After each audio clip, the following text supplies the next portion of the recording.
Ici Europe 16h-18h sur Europe 1. Stéphane Bern et Mathieu Noël.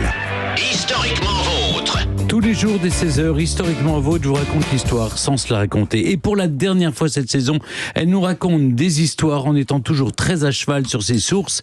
C'est Clémentine Portier-Kaltenbach. Et de cheval, justement, il est question cet après-midi. Et surtout de cocher qui avait l'habitude de s'en jeter un dernier dans le gosier juste avant de conduire, Clémentine.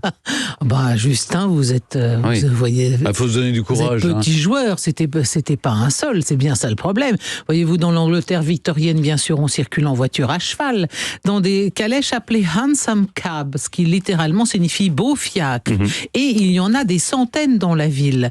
Alors le cocher est assis sur la banquette à l'extérieur. Vous voyez, je pense que quand on pense à des fiacres à la française, on imagine plutôt soit alors la calèche ouverte, soit le cocher plutôt devant. Eh bien là, c'est différent. Le cocher est à l'arrière sur une banquette extérieure et il est donc constamment exposé aux intempéries, qu'il pleuve, qu'il vente ou qu'il neige. Et puis, en plus de ça, il est tenu par la loi de rester sur son fiacre lorsqu'il est parqué.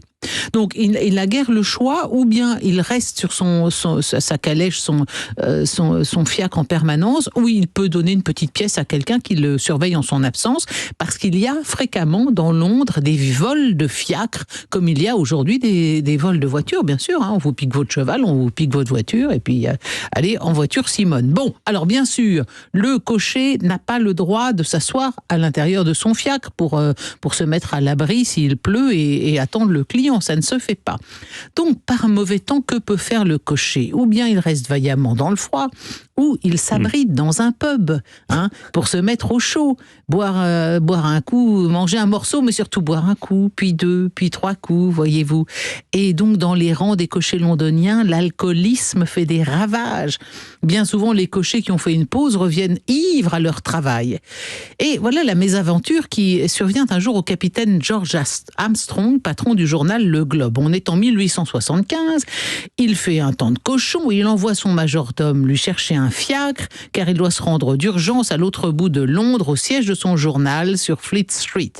1 heure plus tard, le majordome revient et lui déclare qu'il n'a pas pu trouver un fiacre parce que tous les cochers des stations des environs étaient complètement ivres. Donc le capitaine Armstrong ne peut pas partir au travail. Alors à la suite de cette mésaventure, il crée le Cabman Shelter Fund, c'est-à-dire le fonds de protection des cochers, avec Anthony Ashley Cooper, le 7e comte de Shaftesbury, et puis plusieurs autres philanthropes importants de Londres. Leur projet, quel est-il ? C'est de construire des cabanes pour que les chauffeurs puissent se tenir au chaud et manger un morceau sans boire d'alcool, le tout non loin de leur véhicule. Alors à tout seigneur, tout honneur, la première de ces maisonnettes est installée sur Acacia Avenue, près de la maison du capitaine Armstrong, en février 1875, puisque c'est lui qui a eu l'idée. Et la construction des suivantes est soutenue par des personnalités majeures comme le duc de Westminster ou le prince de Galles. De 1875 à 1914, 61 cabanes sont construites dans les rues de Londres et gérées par le Cabman Shelter Fund. Vous les voyez à quoi elles ressemblent ? Oui. Ça vous dit quelque chose ? La plupart d'entre elles ont bientôt des surnoms qui leur sont donnés par les aristocrates anglais utilisant les services des cochers attachés à ces cabanes. Et ça répond à une réglementation très stricte, c'est-à-dire que ces abris, ces shelters, doivent avoir la taille d'un cheval et d'une calèche et être de couleur verte. Elles sont des petites cabanes rectangulaires en bois très sommaires, mais avec le temps, les architectes londoniens vont s'atteler au sujet, c'est le cas de le dire, et faire des cabanes de plus en plus jolies, de plus en plus sophistiquées. Elles sont placées sur un socle mobile un peu comme un mobil-home ou une caravane pour qu'on puisse les déplacer. Elles sont munies de balustrades qui aujourd'hui, évidemment, elles sont toujours présentes sur les cabanes qui ont survécu. On se demande à quoi ça sert. Eh bien, ça servait à attacher la bride des chevaux. Vous savez, c'est comme dans nos cours d'immeubles haussmanniens, il reste souvent une borne borne, c'était la borne qui servait à monter à cheval. Et oui, il y en a encore, regardez, dans certaines cours. Je me demandais à quoi ça servait. Elles n'ont pas disparu partout. Il y a une petite cuisine dans ces cabanes qui peuvent accueillir 10 à 13 personnes. On met à la disposition des cochers des journaux, des livres. Alors, on leur propose des plats chauds et des boissons non alcoolisées. Qu'est-ce qu'on boit dans ces shelters? On boit du thé, naturellement. Chaque cocher a sa propre tasse avec un numéro. Alors, vous n'avez pas le droit de vous exprimer grossièrement. C'est extrêmement réglementé. Les jeux de hasard sont strictement interdits. Et souvent, c'est l'endroit où échoue la jeunesse dorée vers 4 heures du matin qui vient manger des œufs au bacon. Aujourd'hui, il y en a 13 dans Londres. Il y en a 13, elles sont classées. Elles servent toujours des plats chauds par la fenêtre à qui veut, mais l'intérieur est réservé aux chauffeurs de taxi.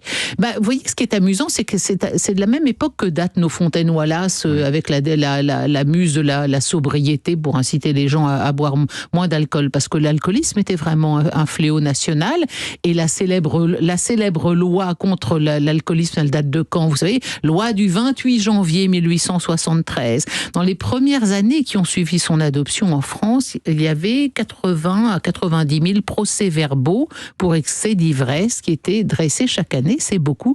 Et en 2022, figurez-vous, c'est à peu près la même chose, 70 000 procès-verbaux pour excès d'ivresse, ce qui veut dire qu'en 1873, il y en avait entre 80 à 90 000 alors qu'il n'y avait que 37 millions de Français. Et aujourd'hui, il y en a 70 000 alors qu'on est 67 millions de Français. Bon, non, mais écoutez, c'est quand même très important. Alors que nous nous apprêtons tous à prendre la route des vacances, eh bien, il faut songer avec émotion à cette loi de répression de l'ivresse publique du 28 janvier 1873 et au célèbre slogan « Un verre ça va, 2 verres, bonjour les dégâts ». Et vous trinquez en disant messieurs. ça. Et oui, voilà, là, je joins le geste à la parole. Clémentine, vous restez avec nous. Merci Clémentine, mais vraiment vous nous faites replonger dans une histoire qui est bien triste, oui, celle des où l'alcool était... Pourquoi c'est triste? Stéphane cherche un dénouement, mais il faut bien dire à nos auditeurs qui prendraient l'émission en cours que Stéphane a été piégé en début d'émission, c'est la dernière aujourd'hui, par un café à la vodka. Depuis, il n'est plus tout à fait lui-même, et il se lance dans des phrases dont il ne connaît pas la fin finalement. C'est un peu comme quand vous montez en calèche, vous voyez, vous savez, dada, les chevaux, vous embarquez les chevaux, vous savez pas où vous allez vous arrêter. Il est bourré. Enchaînons le quiz. Pourquoi vous m'avez mis de la vodka 16h, 18h sur Europe 1. Historiquement vôtre.